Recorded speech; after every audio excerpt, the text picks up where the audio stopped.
Hey guys, Khalid from Cricket Fanatics magazine here with another special episode of the On Lockdown series. So before I get started, you guys know who the guest is going to be. It's going to be obviously Titans player and Proteas player Heinrich Klaasen. But before bring him on the show, I just wanted to remind you guys that you must click on the subscribe button, press the likes, share this video, share it in the future as well when we're done. But also remember, we want your questions and we want you to ask as many questions as possible. We will get to the questions at the end of the show, closer to the end of the show. So don't worry if I don't answer you or ask your questions at the beginning. Don't get worried or nervous. We will ask them at the end of the show. But without further ado, I'm going to introduce you to Heinrich Klaasen. So how's it, Heinrich? How are you doing? Good on yourself. Thanks for having me on board today. Looking forward to my first live show. So Okay, interesting times. awesome. Awesome. At least we can prep you for the future live shows that you're going to be doing. Hopefully. Yeah, so we can already see some love for you in the comments. Obviously, we can see some love for you over there, and we're going to be getting a lot of questions, I'm hoping. So let's see how this show goes. So, first and foremost, I just want to get to talk to you about on lockdown. When the lockdown hit, um, what was your frame of mind at first, and what was your ideas on how you're going to stay fit, etc., during the period, and also keeping your cricket skills sharp? I know it's in your off season, but candidly, now when you guys are the way we are moving forward, you guys are going to have to get your cricket skills sharp, etc. What are the plans moving forward? Yeah, look, we were actually in India before all of the big situation started. So Yeah. and so we almost knew that it's going to be the end of our season. Um, but it was still 50-50 if we can play Sri Lanka. So Mm. we, or myself and the Proteas, were actually in lockdown before the lockdown even started. So we had to be for 2 weeks at home, couldn't go anywhere. So that was quite, for me, actually very nice because I could have spent time at home. I haven't done that for a while over the last 2 years. So for me, this lockdown period was actually nice. I actually gave myself 4 months I wanted to take a rest for 4 months over the winter. So luckily everything fell into plan a little bit from my side. And I'm very fortunate enough to have some gym equipment in my own house. So to stay fit wasn't really, that would have been ill discipline from my side if I wasn't fit. But to keep myself busy during the day, whatever, I do have my own home gym. So I can stay now nice and healthy and fit from my side. But from mental side of view, it's becoming a little bit tough now because we still don't know when we can train. I know the country allowed us to train, but we still need to put the right processes in place for us to be safe as well. And we still haven't heard anything from Cricket South Africa that we're allowed to train. The Titans Union asked us not to train because they're not ready yet to host us. So from a player's point of view, and we had a meeting yesterday, the boys are struggling a little bit. It's becoming tough now, especially motivation side of you, that to stay fit for what reason at this moment, because we're doing all the hard work now and we don't know when the result is actually going to come out. So the boys are struggling a little bit, but that's why we such a close unit. We've got enough friends to speak to if we get a little bit mentally, if when it becomes mentally tough. But I'm still mentally fresh, healthy. My body recovered nicely, so I'm looking forward to hopefully start in the next month or two. We will probably tomorrow a little bit more if we can start training again, and when we can do. Otherwise, we take it a week on week basis to know or to find out when we can start training again. Yeah, that's awesome. And when guys came back from overseas, obviously, well, what I've heard is that you had to go into self isolation, basically. So, what was Yep. that like being alone all the time? Because I heard No, stories from like Calvarino, for example. He said like, no, he was just stuck in a room and they had to like get food through the door and stuff from his bed. no, luckily, I was fortunate enough. My fiance is also working in the medical industry, so Awesome. she's also working with COVID patients. So for me, I was just running around at home. So I at least had to use my full yard to keep myself busy. I wasn't locked down in one room. So But yeah, the first couple of weeks it was weird because all my mates play golf, and you also want to catch up with them because I haven't seen them for a month. So they've been playing golf and going to bars and stuff, and I had to stay at home. Couldn't see my family for 2 weeks, so that was quite tough for me. Yeah, that's awesome. Guys, we just want to tell you again that you can ask your questions now. We will ask them later on in the show, so don't get annoyed with me if I don't ask them immediately. So, Heinrich, this is my favorite part of the show. It's to get to know you better. And as you know, this channel is called Cricket Fanatics Magazine, and you guys are, as I assume, are the first fanatics out there because you guys are fans first of the game and then are able to do this as a profession, which so many of us dream of doing. So let's start with you as a cricket fan. How were you introduced to cricket as a kid, and what drew you to the game initially? Yeah, that's actually a tough question. But I think it came from our family side. My parents played everything. They played tennis, cricket, rugby, and all those type of things. But for some reason, I always had a bat in my hand and wanted to play ball the whole time.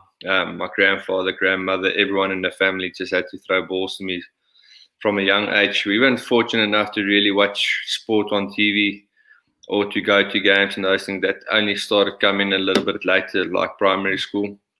So I never really watched cricket a lot or went to games, but I always I started training when about 7, 8 years old. Always played for grade higher than me.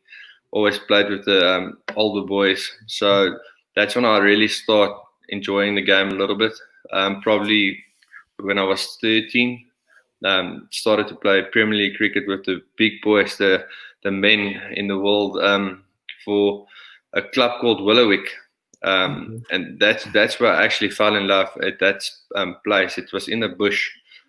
We had to roll our own wickets, cut the grass, paint everything. So after school, normally I will go on a Wednesday, start preparing the wicket, cut the grass, cut the outfield, paint everything, and train in between. It was me and my two best mates that time, Uwe Birkenstock and Ernest Kemp. It was Uwe's dad's farm, and that's where the club was housed. So us three normally one will train with his dad, he was our coach, and the other two will either work on the field or do fielding drills. And that's actually where my love from the game started, to do all the hard yards or the work. So if I prepare a spinning wicket over for this weekend, then that's what we wanted to do. It was normally a good batting wicket because we wanted to score runs, and both of them are spinners. I was the keeper, so we made it not seamer friendly, but more spin friendly. We always had like 4 or 5 spinners in our team. So that's the biggest part where the love of the game for me started. Watching cricket itself, like I said, I haven't watched a lot of cricket when I was younger. I normally came back from the field after working or training and after school, 8 o'clock at night, and then it's a little bit of homework and then back to bed. Same thing the next day. So I didn't really watch a lot of TV when I was younger. It was more working on the field, preparing for the weekends, festival or whatever. So yeah. Yo, that's a unique story. I've never heard something like that before. So normally you hear the stories about you watched a certain player on TV and that's how people get thrown. That's an amazing story, actually. So you actually know exactly how to prepare wickets as well. So you can Exactly. That explains why you're so good at plate spin. Um, from a young age, you were already preparing wickets to deal with those type of conditions. Yeah, look, we there and at my high school, Miller Park, we always had four spinners. The wicket always deteriorated quite a bit. So if you don't bowl your seamers up front in the first 3-4 overs, then we always went to spin or to our very slow bowlers where the keeper comes up to the stumps. So I'm used to slow wickets that turns quite a bit. That's how I grew up, and especially batting in the middle order my whole life, even in grade. Or when I started playing Premier League cricket, I was 13 playing against men, and I batted 8 against like Ducky's first team, all those guys. So I always batted in the low order. I was thrown in a deep end when I was a youngster. So it was good fun. I've learned quite a lot, and I took a lot of those experience into my professional career as well. It explains your maturity. For so many years, you've been quite mature beyond your years. Actually, I've always noticed that in your temperament, etc., and the way you approach the game.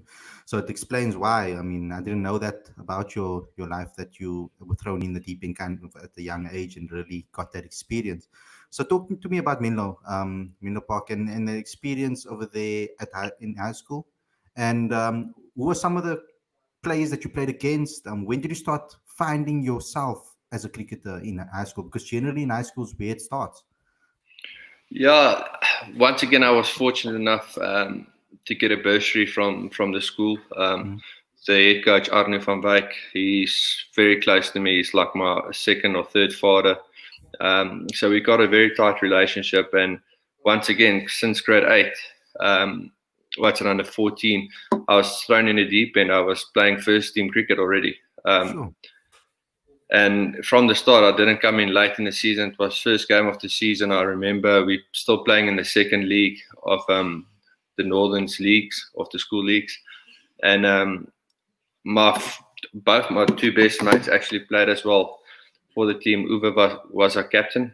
And he said he doesn't want to play any B-side cricket anymore. We need to go this year up to the A League. So we worked nice and hard. For me, it was a different environment. Not used to the quick bowlers, and I was in two different teams every time. So I just had nets the whole week. While the one team is doing fitness, I'm in the nets of the other team and just training. So I skipped fitness for like 4 years just because I was playing for two teams in the same school. So I quite enjoyed it. I didn't enjoy running at all. Yeah. But for me, probably when I start finding what I wanted to do, I think keeping at that stage was my first option. I was fortunate enough to work with Grant Morgan, assistant coach from Scotland now. He was my keeping coach. And that actually happened in primary school, my last year of primary school, under 13. At our trials, I was still an openings bowler. And Arne van Wyk, our Menlo coach, told me I need to keep, because our keeper broke his thumb in the last day of trials. So I said, I don't have equipment. He says, don't worry, we sort it out. I just need to go to Grant Morgan for 3 weeks and we train. And that's what I did. And then I fell in love with keeping probably when I was 15. That was the season I probably played my best cricket in my school career. My stepfather just passed away, so cricket was my life at that stage. So I dedicated everything to cricket. A lot of keeping drills. Didn't focus a lot on my batting, but because I knew I had a little bit of talent in that, and been playing for 2-3 years already for the first team, I was already accustomed to the pace of the bowlers and what we wanted to do in that team. So for me, a biggest thing for me was there to be a very good keeper. I think I was a better keeper then than what I am now at this moment. So I really enjoyed that part of the game. And we had a good team. Tienus de Bruin started playing for us. There's a guy, Samuel Mofokeng, he played S under 19. Richard French. We had a lot of very, very good school cricketers. And from that year, we haven't lost, I reckon, more than 2 to 3 games for 4 years or for 3 years till I finished. So we were a very strong side, and I didn't bat a lot. I batted 5, 6, and that's after Tienus and all those guys. So I never really had a lot of time to bat.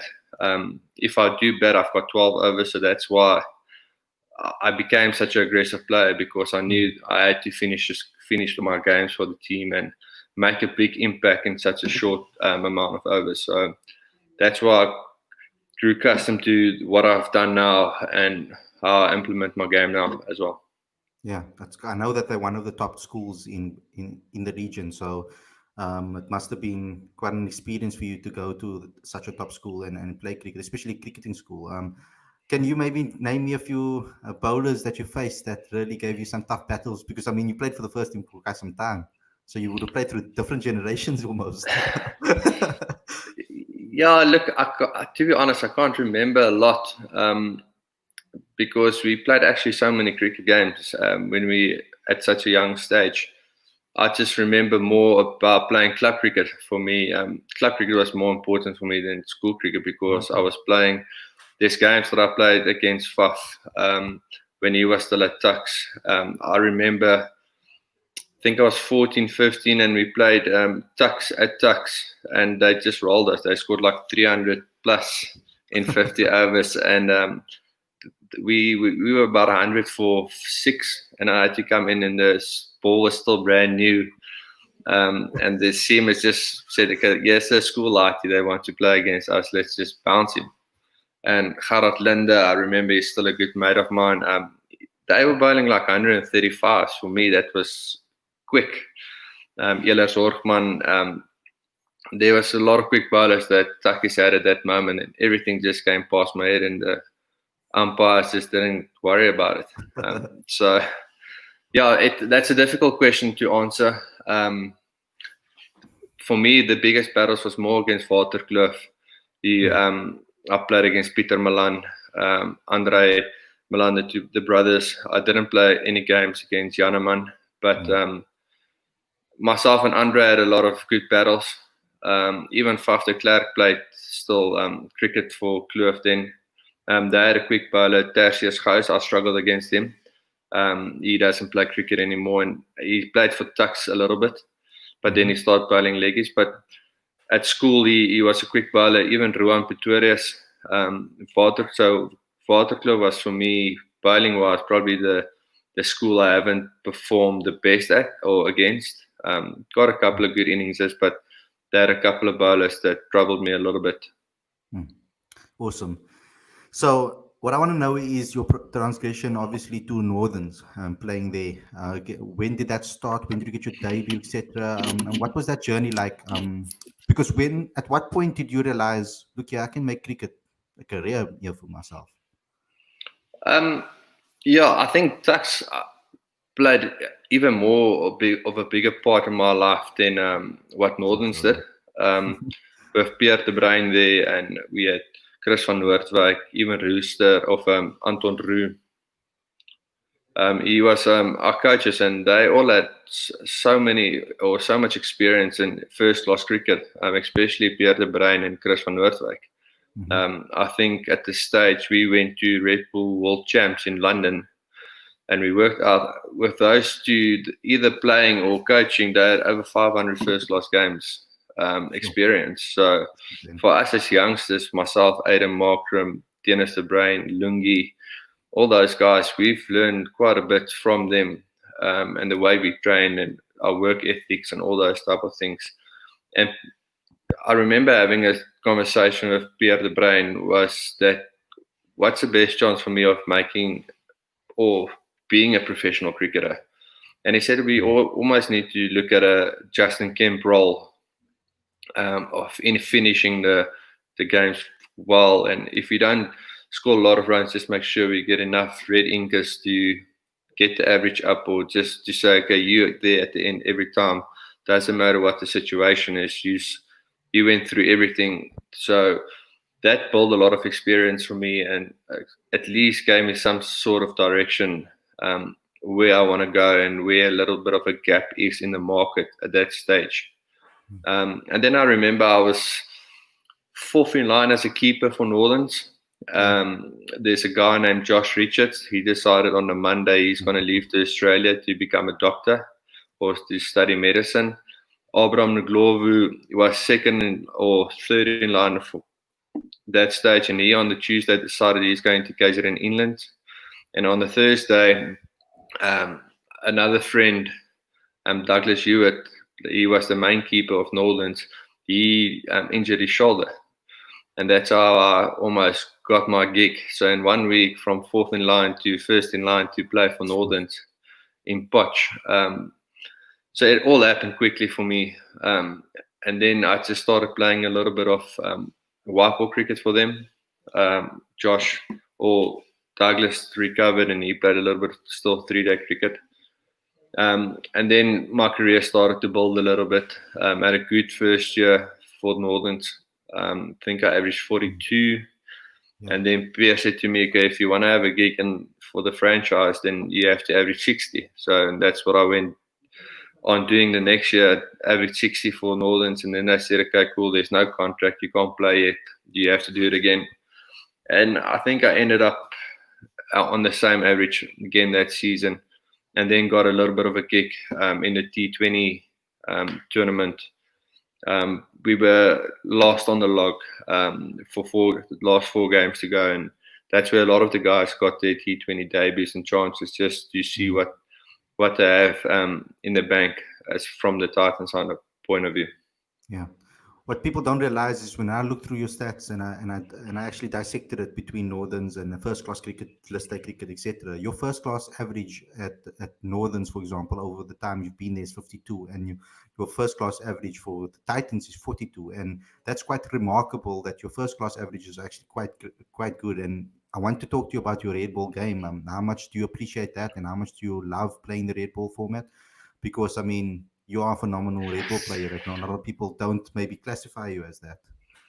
Yeah, look, I struggled at the first season in franchise cricket with red ball. The conditions, the bowlers, amateur cricket, and our franchise level is just too big of a gap.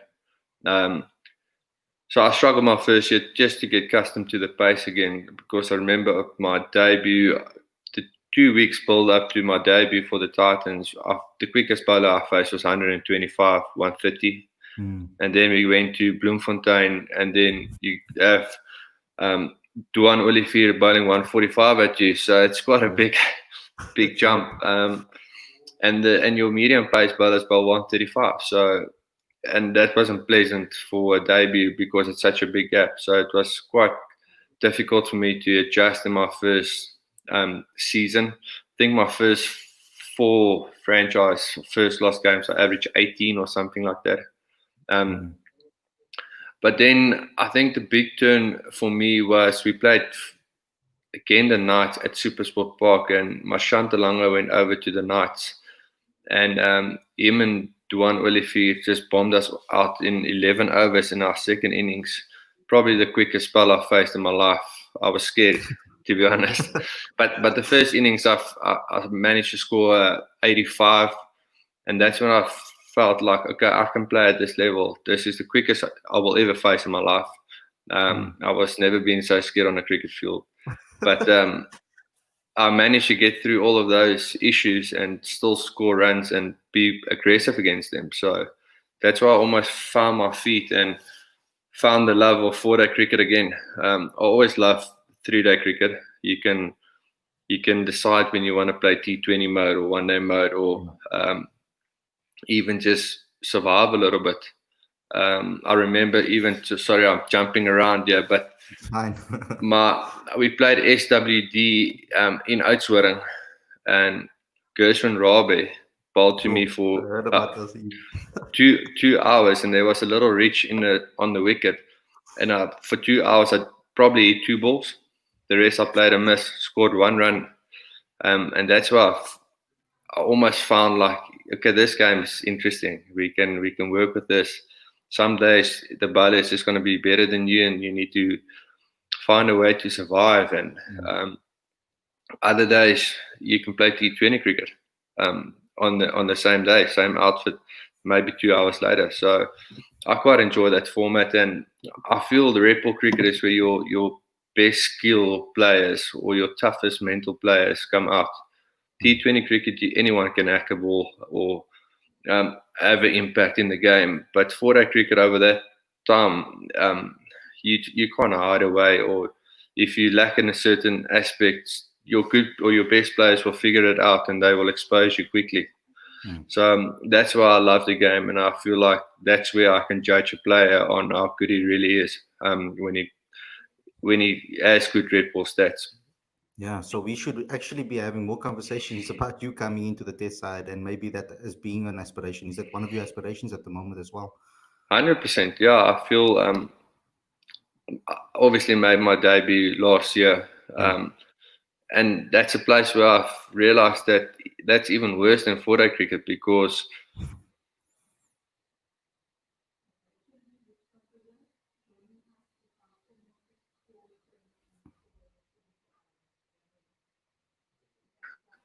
Can you hear me now? Sorry. Yeah. The thing that stood out for me about my debut is not the amount of runs or the balls I've got. It's I made 4 mistakes. That's it, 4 mistakes I made, and that could have cost us the game. Doesn't matter, but 4 mistakes that had 4 big impacts in the game. That's what I took out about Test cricket. It's all the mistakes, not the things that you do right.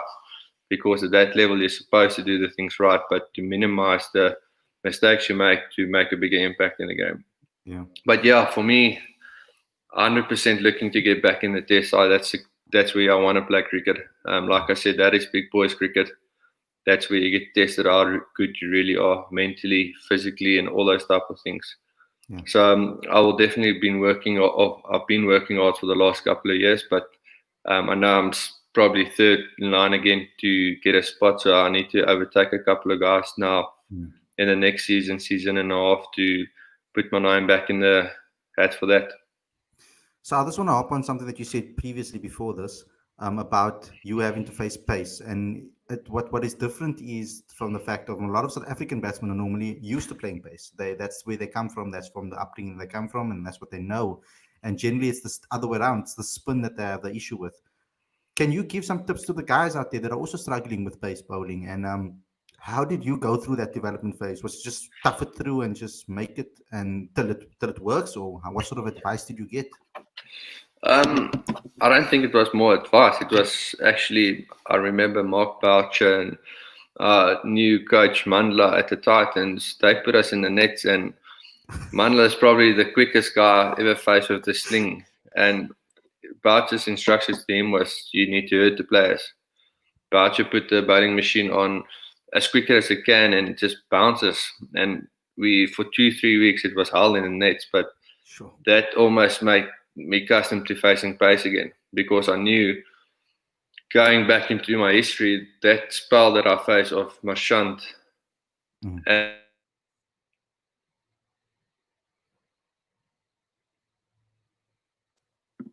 Hello. Sorry. Yeah. Marchand, and you were saying about Marchand, that spell about Marchand.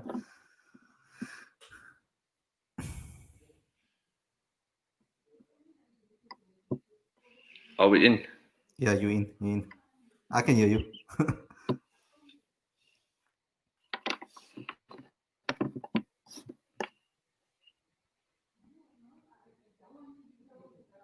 Yeah, I think it's clearing up now.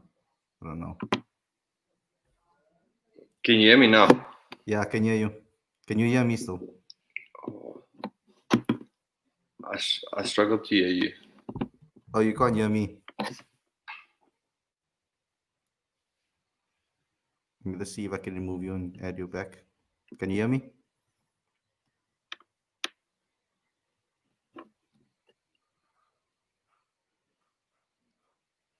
Can you still? Nothing.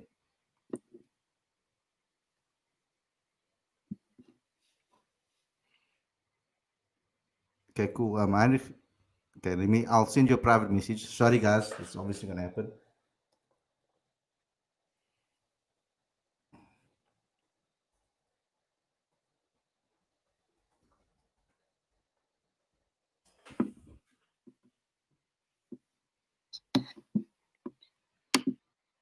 Cool. So, guys, I'll just ask Heinrich to just exit quickly. I'm sorry about the interruption. Get your questions in. I'm going to be asking you questions very soon. I just want, Andrew was talking about something very important over there about the facing pace, etc., and that spell between Dwan Olivier and Marchand Langa. And I really want to get more on that before I get into the questions. So ask your questions, whether it's Proteas related, whether it's not, whatever the case may be, get them down in the comment section, and I will get to them very, very soon. Let's see if we can bring back Heinrich on the show quickly and see if we can hear him. How's it? Are we good? Can you hear me now? Yeah, I can hear you now. Okay, awesome. So you were talking about the spell between Dwan Olivier and Marchand, and how that also played importance, and you spoke about the balls in the nets that bounce with the bowling machine, he said. So for me to go back to that, it's just that I knew that I already faced the quickest I will probably face in my life. And in the nets, it was good challenging stuff, and it was a hard time for 2 weeks, but that made me accustomed to that. Even that year, that anything short I could have played without fearing for my life or being scared of the balls. And I actually had a good short ball season that year. White ball, red ball, all the different what do you call it? It doesn't matter, but white ball and red ball, it wasn't an issue for me, and I could have just focused on actually coming forward towards the ball. So that helped me, that I know in the back of my head that anything short I can play, so I don't have to worry about the short ball. I feel since then I only focus on coming forward. When it's short, I know my body will take over. So that helped me quite a lot. I've been through 2 weeks of hell in the net and got hit about 1 billion times, but that helped me to, at the end of the day, just to know that my body will take over when it's short, so I don't have to worry about it. Yeah. Okay, so my last question before we get into the questions in the comments, I just wanted to know the impact of Mark Boucher when you were at the Titans, etc., the impact that he had on you as a coach, and what makes him special. Because I remember after you scored that century against Australia, I remember asking you a question about the similar thing. I'm asking you, what does it feel like to be in a dressing room with a coach like that? And you also mentioned to me about how you'd do anything for Mark Boucher. And just talk to me about that relationship and what impact he's had on your career. Yeah, look, I think there's 2 coaches in my life that really made a massive impact, especially in professional cricket, and it's Pierre de Bruin and Mark Boucher, and they've got similar effects on me. They just found a way to bring the best out of me and to keep me calm, and they know I do overthink the game quite a lot, especially my personal game, and somehow they get away or find a way to get me out of that mindset and just worry about the ball and what the situation requires, and they just they just have a calm effect on me when it's game time. So I have to give a lot of credit to them of what happened over the last 4 or 5 years of my life. They play a big or make a big impact in my life, but it's just the way you get coaches that you do well under, and you get coaches that you don't do well under. And I think those 2 guys are just coaches that I really enjoy the way they coach, the way they think about the game. I enjoy learning from them, and I think that's why I actually will do a lot to stay in that environment, to learn more, and just to get better as a player. Cool. Awesome. Now let's get into the first comment. So the first one is just a comment. It's not a question. It's just saying, looking forward to this one. Heinrich had a fantastic series against Australia and finally stamped his authority the way us as fans have been hoping for. Now consistency will be key. And then the next question is kind of a follow-up. Is, hello, Klaasen, how does it feel for you to you score your first ODI 100 against the likes of Cummins, Stark and Hazelwood? Yeah, I think the first question, consistency has always been my problem, but it was just a mindset that I changed a little bit. I always wanted to make a big impact in the game and make a big impact for the team. I think, and that led to a lot of my downfalls as well, and especially the inconsistency in my game, because sometimes I do feel I need to push a little bit earlier than other times, and that's not necessarily the case that I had to do. So over the last season, I did find a little bit of a balance. And also a better communication from me and the management and the team when I am batting out there. So, and that led into the question. The second question is that even in that my first 100 is, I think I was on 40 or 50, and I really felt I batted slow. Although the message said that myself and Carl is doing a good job, we just need to keep the pace up for at least another 10, 15 overs. And normally in that situation, I will keep pushing on. I will really try to make an impact. And I took a little bit of Dean Elgar's game. We played 2 weeks before that. We played in Cape Town against the Cobras. And we were exactly in the same position, and I actually pushed on.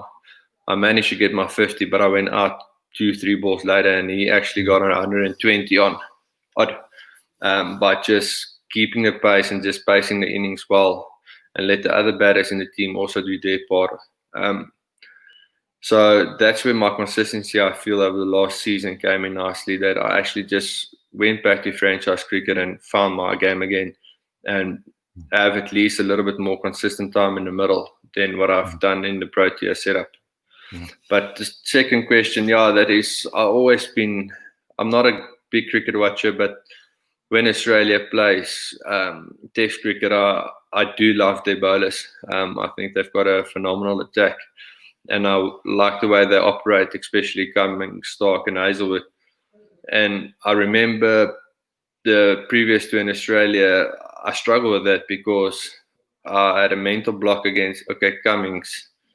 What I seen on the TV is he's such a brilliant bowler that almost gave me a mental block, and I struggled to score runs against them that season.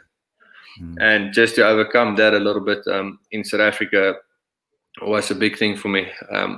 I still enjoy watching them bowl, but it was even better facing them because I know the skill level they've got, and for me to be able to score 100 in that conditions, I remember it like yesterday. There was a fire on the mountain. It was difficult.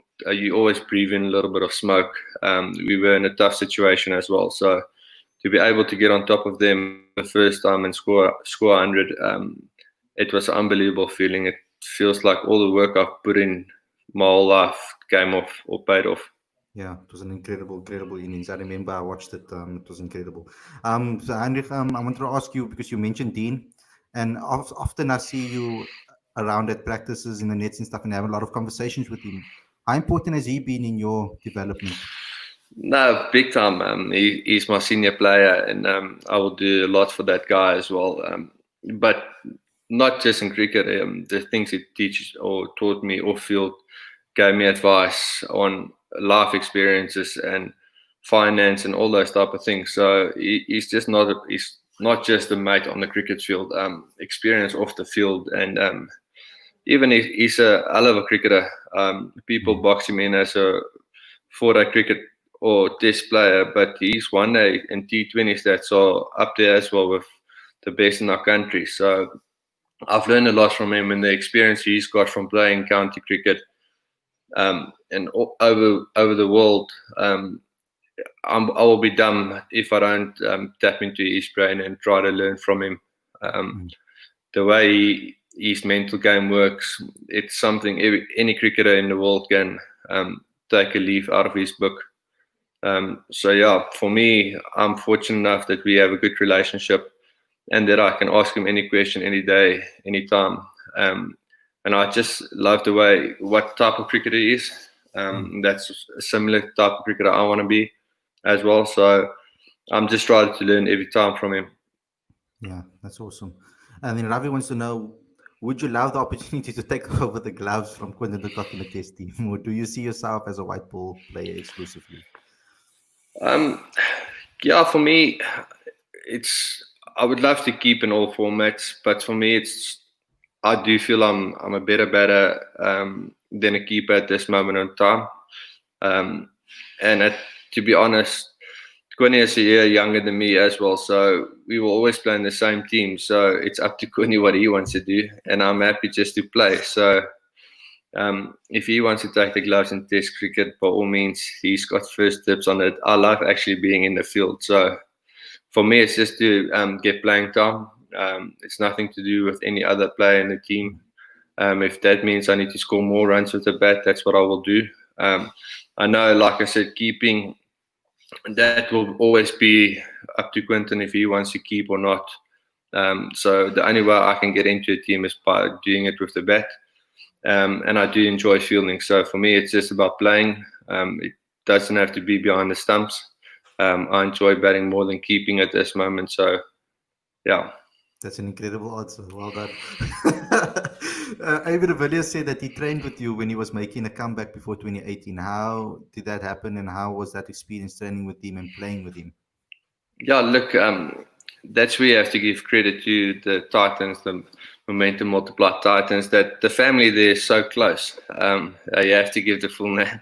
But the family is so close that for me as a youngster, that when AB walks into the change room, and he's such a brilliant guy and lovely guy that he makes you feel welcome as well. So from being with the Tucks and Titans, you come also from Titans and Tucks. So both of those environments created such a good space for me to be able to communicate with him and to actually become friends with him. So before he came back, we did share nets quite a bit, and it's incredible to learn from him. It's sometimes too difficult to learn from him because his brain is on the next level. He's a special cricketer. I don't think there's a lot of cricketers that's got the brains that he's got and the feel for what bowlers will do and how quickly he can adjust to the ball swinging and nipping and the amount of shots he wanted to play before he played another shot. It's incredible to have watched him come back in that sense. And like I said, he's such a great human being that also anytime that you can ask him questions about training and he will do his utmost best to help you with it. So for me, it was unbelievable. And I do want to train a lot with him or more with him because there's a couple of shots in my book that I actually want to take from his club selection and put it in and challenge him on stuff like that.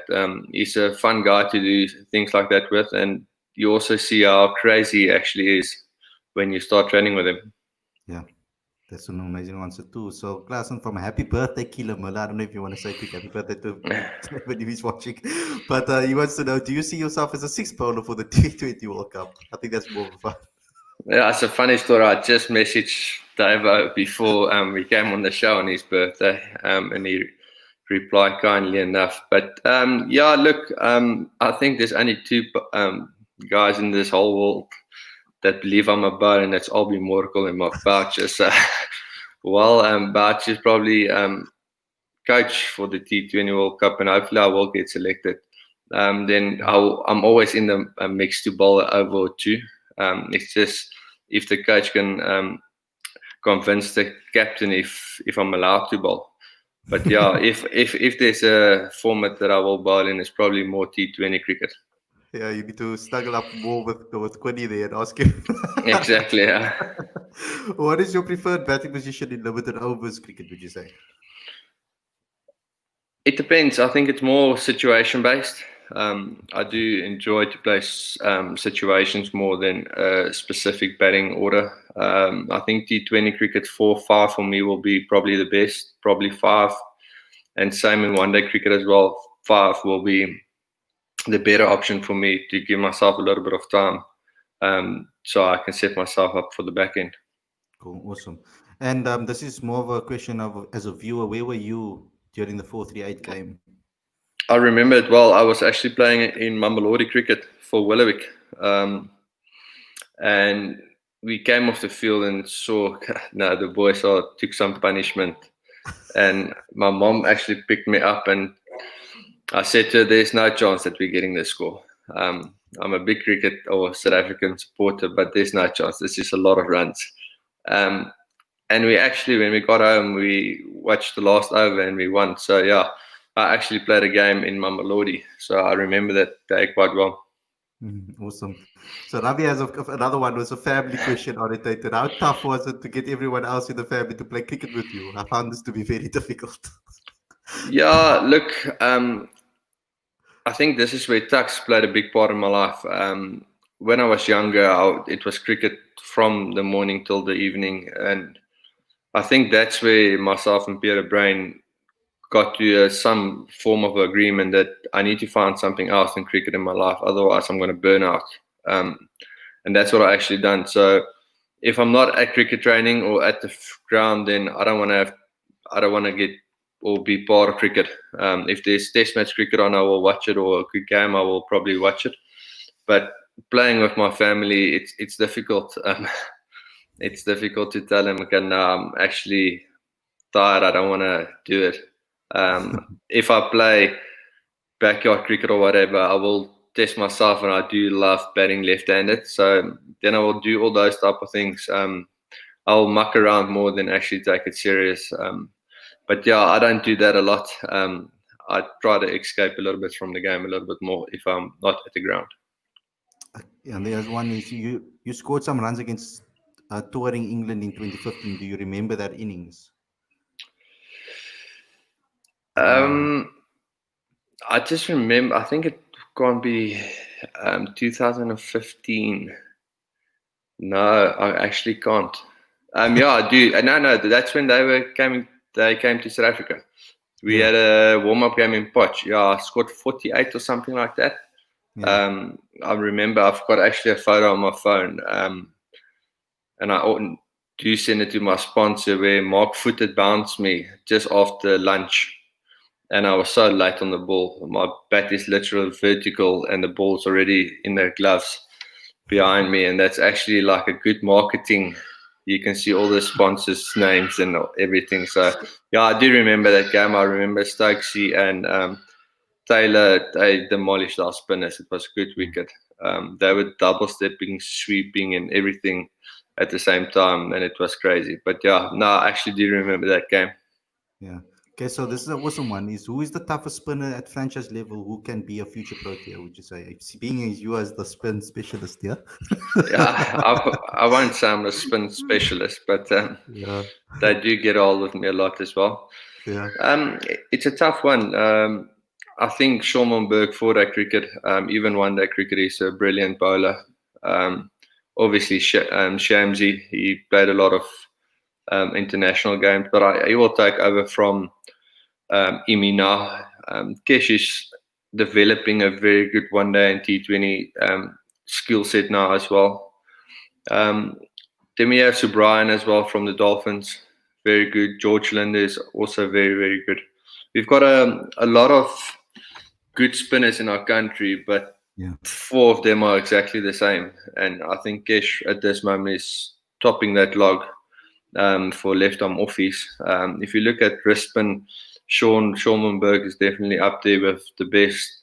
If he had seasons where his consistency is ridiculous. He doesn't miss his mark, and he's typical Shane Warne that he backs his leggy more than anything else.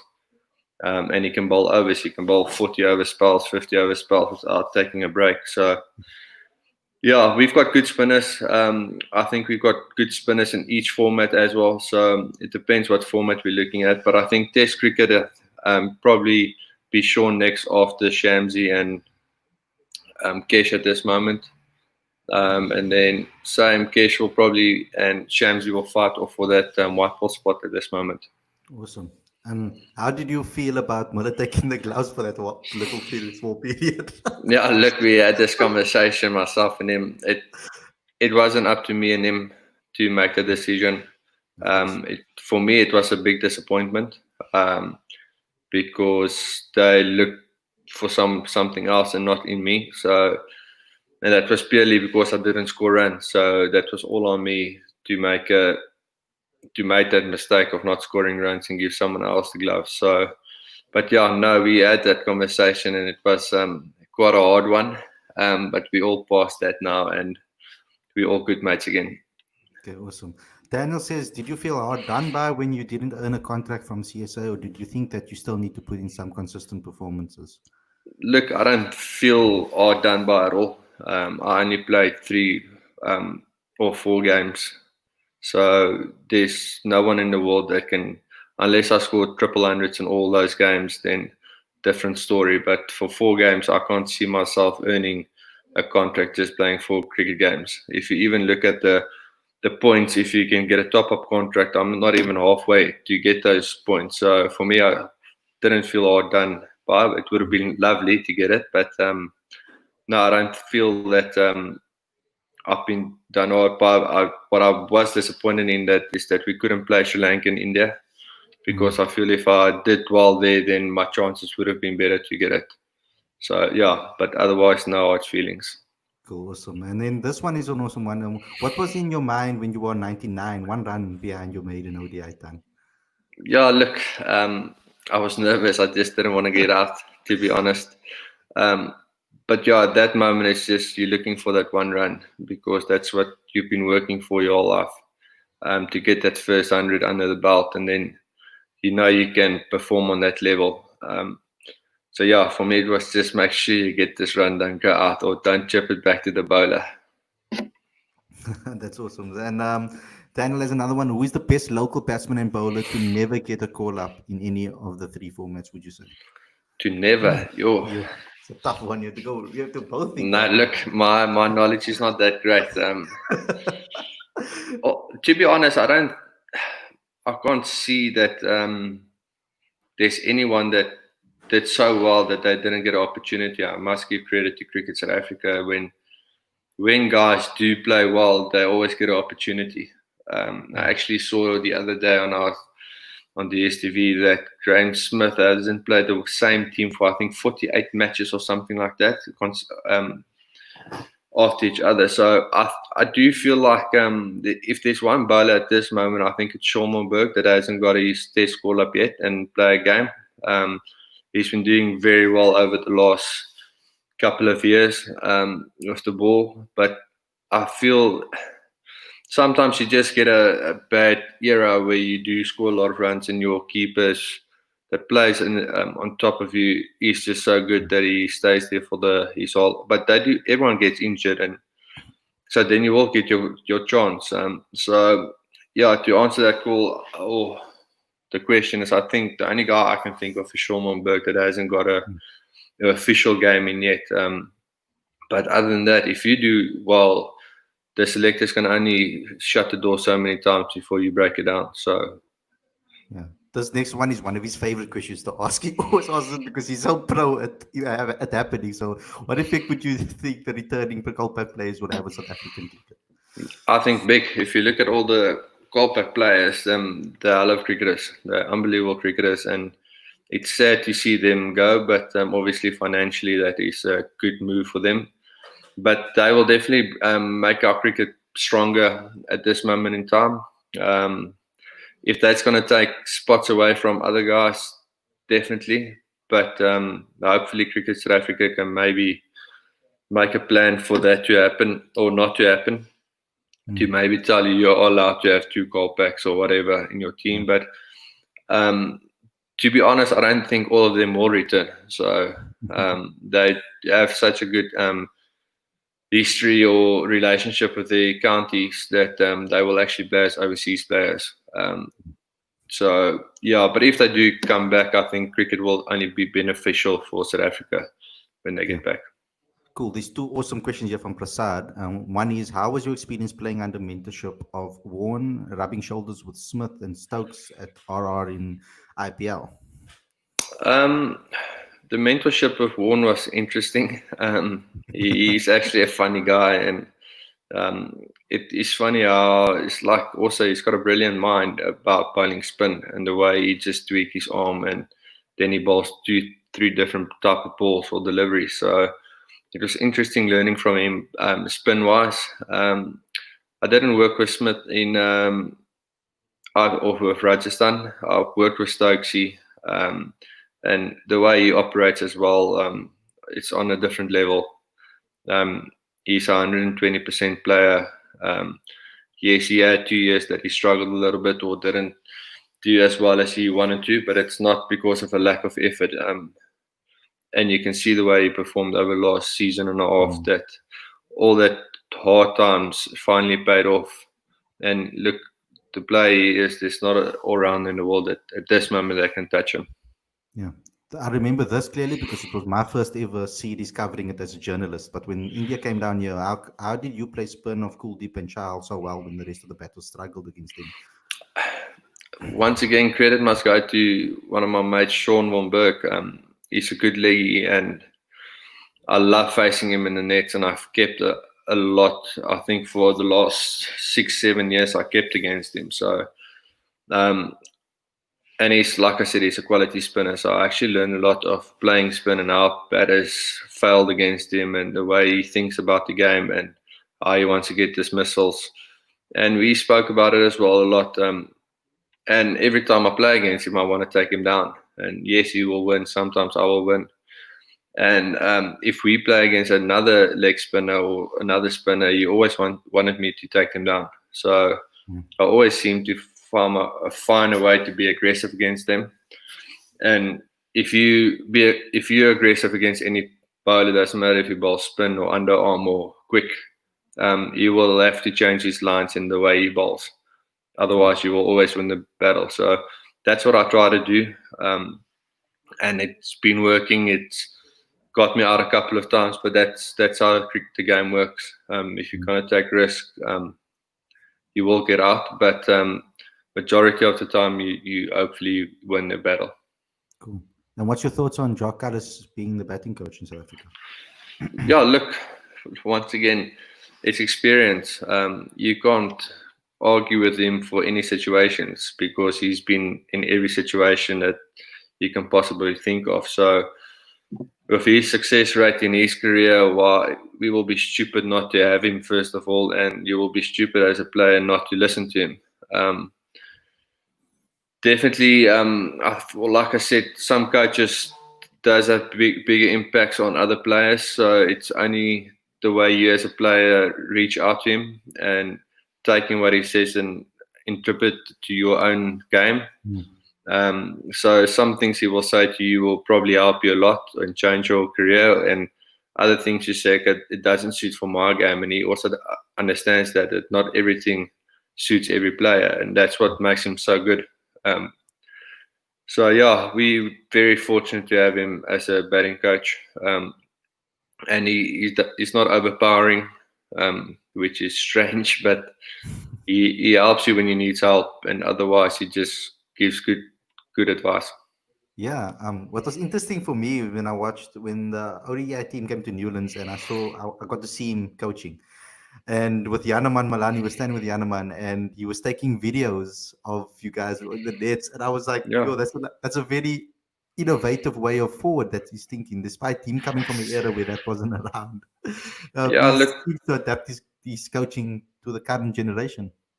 exactly, and I think that's a big part of coaching as well. It's not just to on the spot try to change everything, but I have to give credit to them, or they take the videos and then they analyze it and go deep into the technique. So Yeah. that helps. And when he comes back with information, then you listen because he's done his homework. It's not he's thumb sucking everything and think his way is the best way. They actually do their homework and look after you.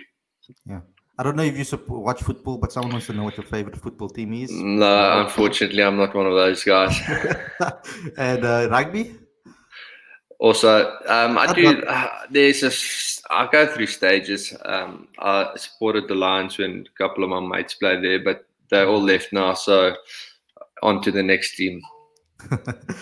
Daniel always with the funny questions. Castle Light or Milk Stout, I think. Absolutely, I hate milk stout, but Castle Light is always good. Always good. I wasn't sure if it was an Afrikaans or it was English. Let's go over here with. I'm gonna take one or two more, guys. Do you have? Which one can I take? Yeah, I need to actually do this carefully. Well, which country do you like to tour the most? I think the UK.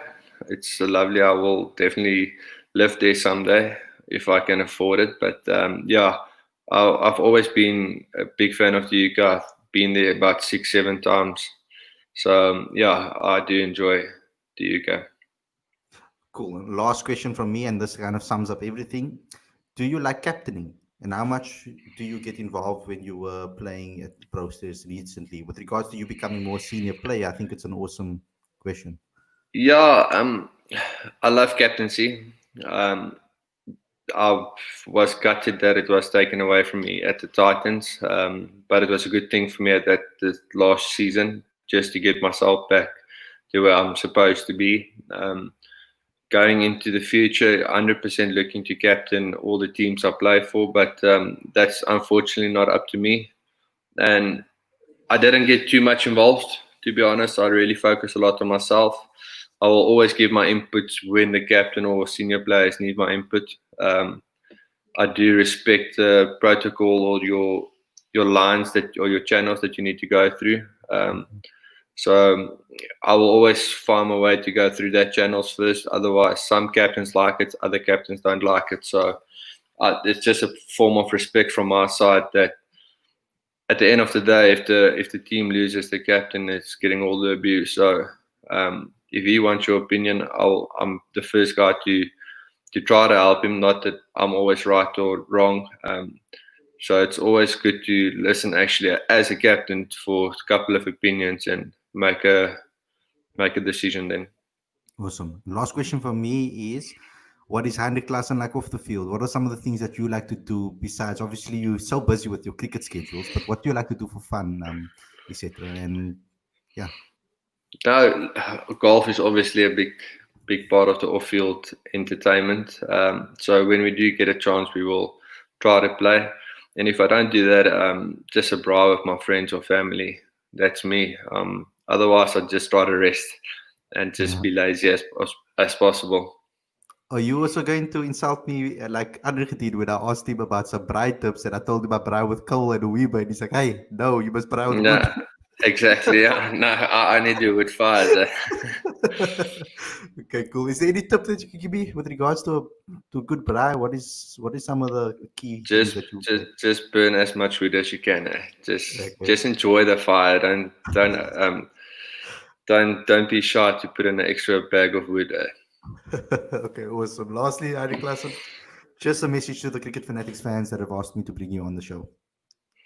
Yeah, I think for me the biggest thing over the last 3 years is the support I've got, and the way you guys stuck with me during my bad time in my career. I really do appreciate it, and I will be forever thankful for it.